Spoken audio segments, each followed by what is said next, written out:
জন্ম থেকেই লড়াইটা ছিল জীবন। সমাজ বলেছিল এই মেয়ের পড়াশোনার দরকার নেই। চিকিৎসকরা জানিয়েছিলেন এই শিশু কোনোদিন দাঁড়াতে পারবে না।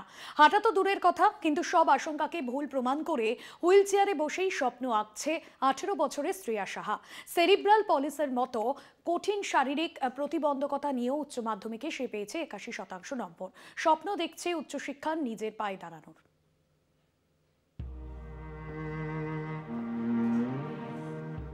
কলকাতার নিমতলা ঘাট স্ট্রিটের বড় রাস্তার ধারে সঞ্জয় সাহার ছোট্ট মুদির দোকান।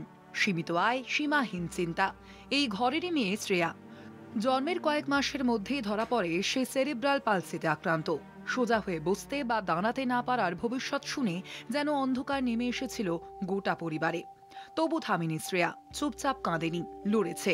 পঞ্চম শ্রেণীতে ভর্তি হয়েছিল বেথুন স্কুলে। হুইল চেয়ার আর অদম্য মানসিক জোরে এগিয়ে গিয়েছে প্রতি ক্লাসে। আজ সেই মেয়েই উচ্চ মাধ্যমিকে কলা বিভাগ থেকে 81% নম্বর পেয়ে পেরিয়েছে স্কুল জীবনের গণ্ডি। এটাই মনে হচ্ছে যে বাইরের জগৎ কাছে আমিও হয়তো যেতে পারি, পাখিদের মতো, সবার মতো।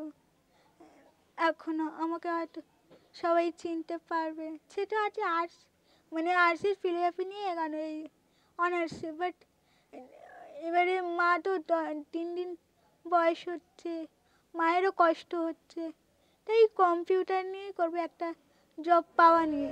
দৈনন্দিন জীবনে এখনো মায়ের উপর নির্ভর করতে হয় শ্রেয়াকে। বিছানা থেকে তুলে দেওয়া থেকে খাওয়ানো, সবটা সামলান মা জোনাকি সাহা।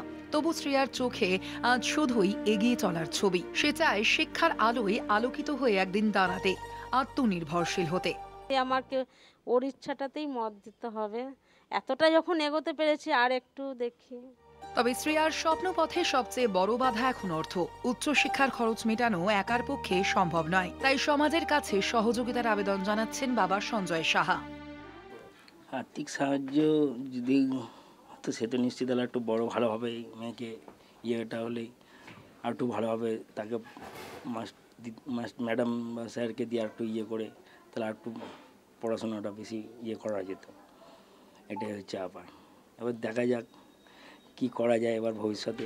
শুধু পড়াশোনায় নয়, আবৃত্তিতেও সমান আগ্রহ শ্রেয়ার। কবিতার লাইনেই যেন প্রকাশ পায় তার আত্মবিশ্বাস, তার প্রতিটি লড়াইয়ের গল্প। বীর পুরুষ কবিগুরু রবীন্দ্রনাথ ঠাকুর, মনে করো যেন বিদেশ ঘুরে মাকে নিয়ে যাচ্ছি অনেক দূরে। তুমি যাচ্ছ পালকিতে মাথুরে, দরজা দুটো একটুকু ফাঁক করে। আমি যাচ্ছি রাঙা ঘোড়ার পরে, ডাকবো গিয়ে তোমার পাশে পাশে। শ্রেয়ার গল্প শুধুই একটা প্রতিবন্ধী মেয়ের সংগ্রামের নয়, বরং প্রত্যেকটা স্বপ্ন দেখা মানুষের গল্প, যে জীবনের কাছে হার মানেনি, বরং জীবনকে নতুন করে গড়ার সাহস দেখিয়েছে। হয়তো একটু সহানুভূতি, একটু সহায়তা প্রয়োজন, তাতেই শ্রেয়ার ভবিষ্যৎ পেতে পারে এক নতুন দিশা। কলকাতা টিভি।